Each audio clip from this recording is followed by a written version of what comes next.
नमस्कार दोस्तों, स्वागत है आपका उमंग एकेडमी ए टू जेड में। तो ये जो है दोस्तों बात करें गणित शिक्षा शास्त्र की। गणित शिक्षा शास्त्र में प्रैक्टिस सेट नंबर 5 है जी।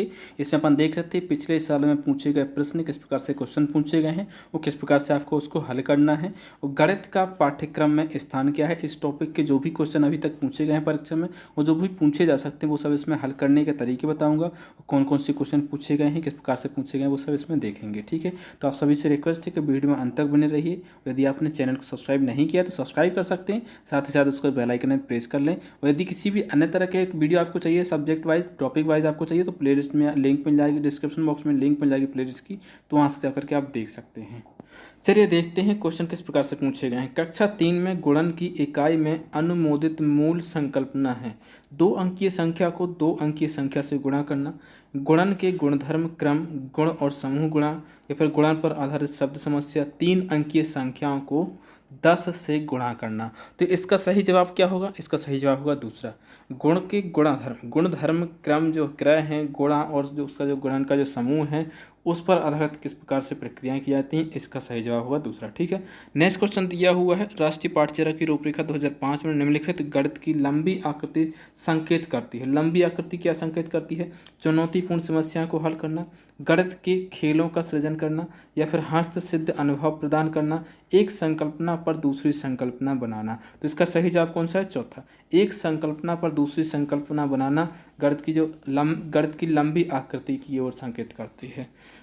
नेक्स्ट क्वेश्चन देखते हैं, गणित पाठ्यचर्या की रूपरेखा 2005 के अनुसार प्राथमिक स्तर पर समस्याओं और उन पर संक्रिया मात्राओं का मापन आदि शिक्षण, इसके बारे में क्या दिया है? शिक्षण गणित के संकीर्ण उद्देश्य को पूरा करता है, गणित शिक्षण के उच्च उद्देश्य को पूरा करता है, बच्चों की चिंतन प्रक्रिया को के गणितीकरण के उद्देश्य को पूरा करता है, महत्वपूर्ण गणित शिक्षण के उद्देश्य को पूरा करता है। तो राष्ट्रीय पाठ्यचर्या जो 2005 है इसके अनुसार इसका जो सही जवाब क्या होगा? इसमें क्या है? गणित शिक्षण के संकीर्ण उद्देश्य को पूरा करता है। क्या है? गणित शिक्षण के उद्देश्य को पूरा करता है। इसका पहला जो है जवाब क्या हो जाएगा? सही हो जाएगा। इसका पहला सवाल क्या हो, पहला जवाब जो क्या हो जाएगा? सही हो जाएगा। क्यों सही होगा इसका पहला जवाब?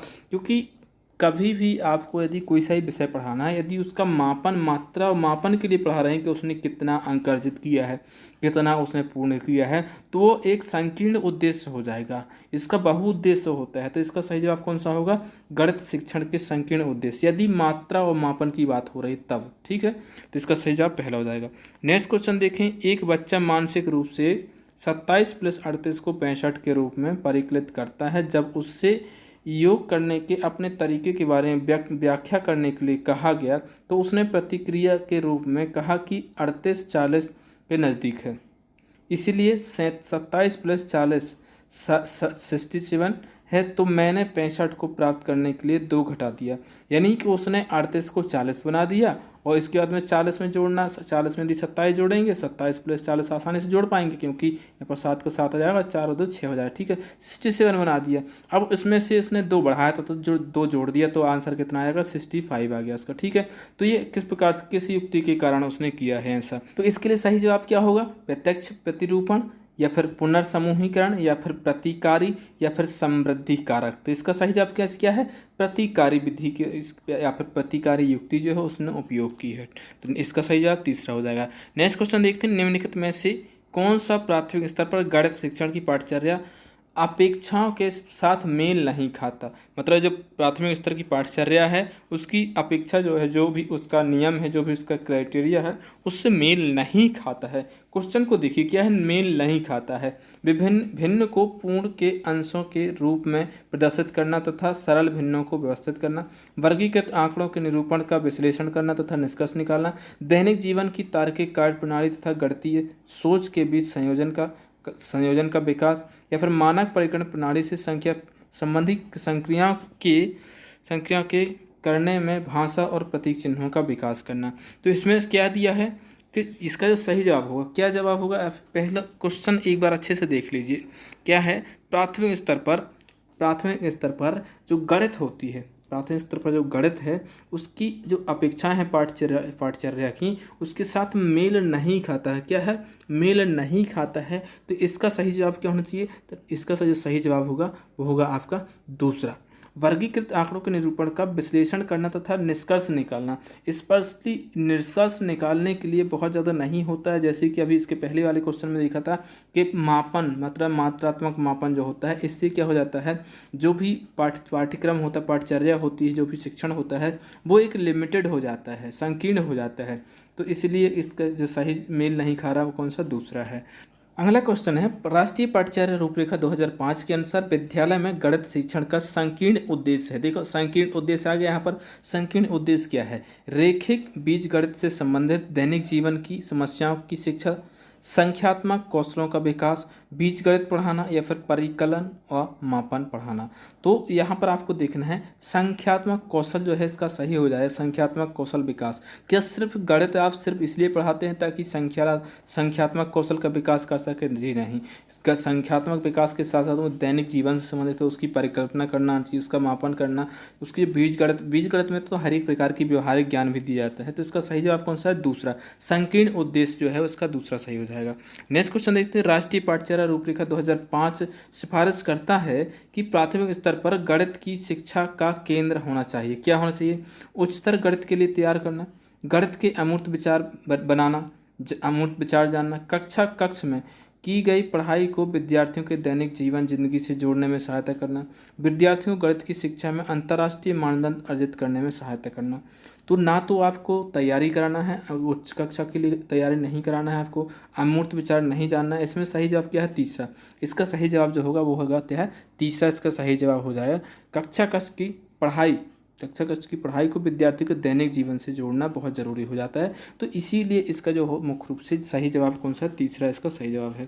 नेक्स्ट क्वेश्चन देखते हैं। इसी प्रकार से क्वेश्चन आपके पूछे जाते हैं, इसी प्रकार से पूछे गए हैं अभी तक, और इसी प्रकार से आगे भी पूछे जाएंगे। नेक्स्ट क्वेश्चन है, दो या उससे अधिक दो विमाओं वाली वस्तुओं के मात्रों मतलब मापों क्षेत्रफलों की तुलना करने के लिए निम्नलिखित में से कौन सा एक सर्वाधिक उपयुक्त है?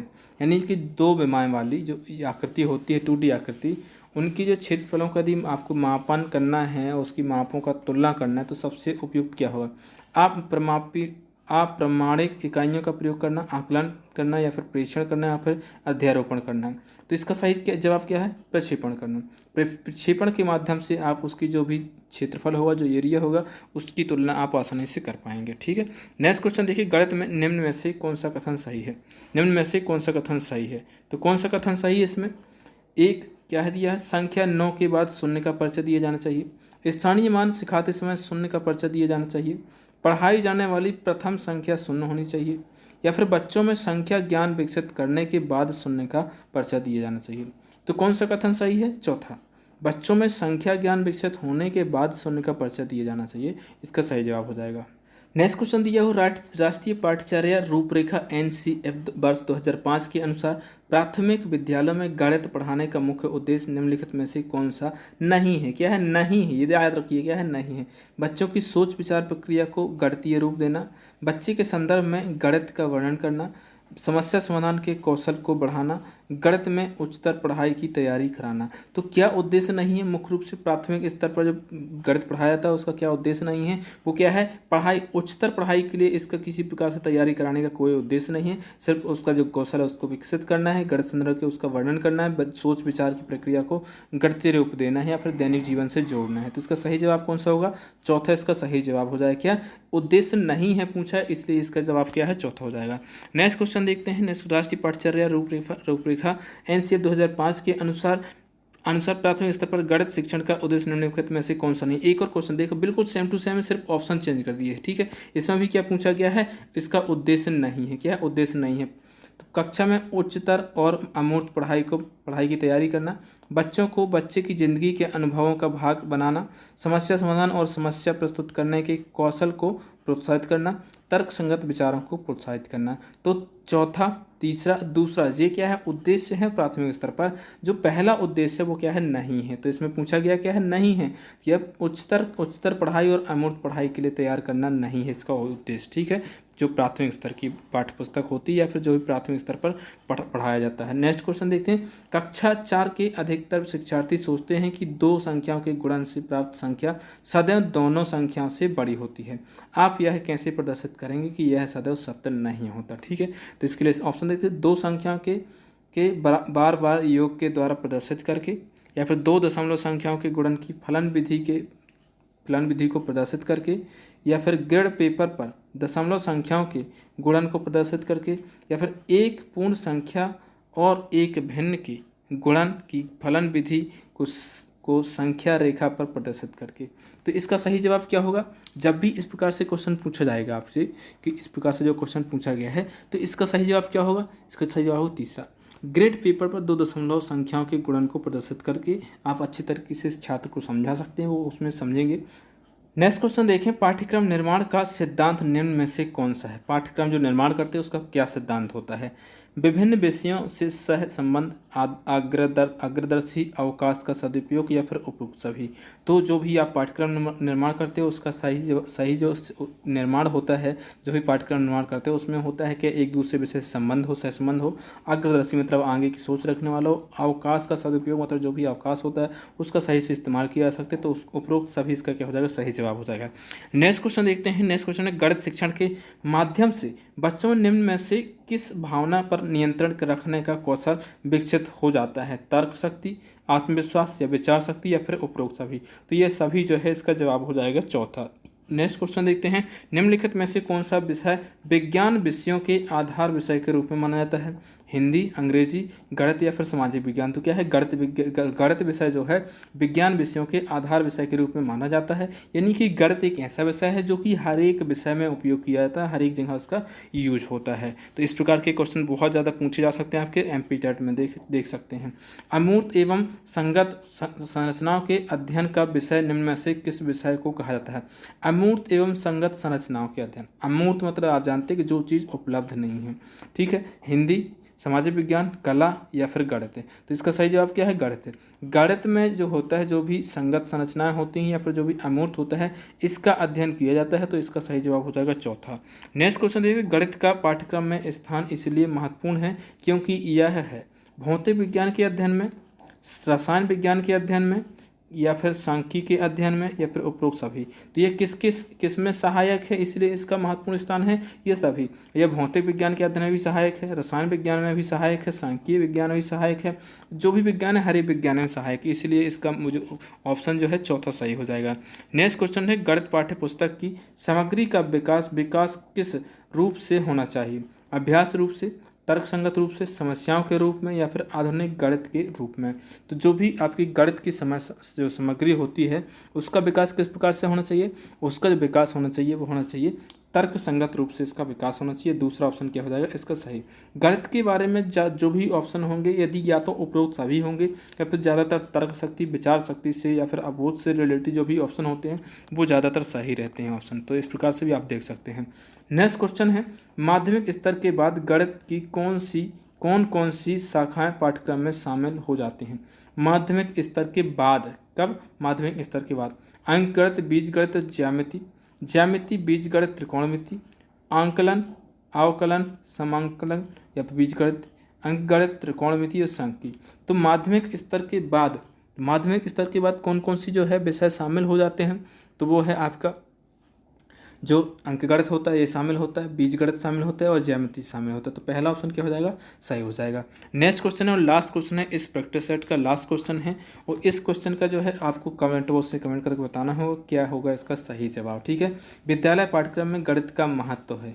विद्यालय पाठ्यक्रम में गणित का महत्व क्या है? ज्ञान और कौशलों की प्राप्ति, बौद्धिक आदतों के विकास में, वांछित दृष्टिकोण पैदा करने में, या फिर उपरोक्त सभी में। तो इसका सही जवाब क्या होगा वो आप मुझे कमेंट बॉक्स से कमेंट करके बताइए क्या होगा इसका सही जवाब। और यदि आपने चैनल को सब्सक्राइब नहीं सब्सक्राइब कर ले, यदि वीडियो पसंद आए तो लाइक ज़रूर कर दें, और क्वेश्चन का आंसर जो है वो आप जरूर से कमेंट बॉक्स से कमेंट कीजिए।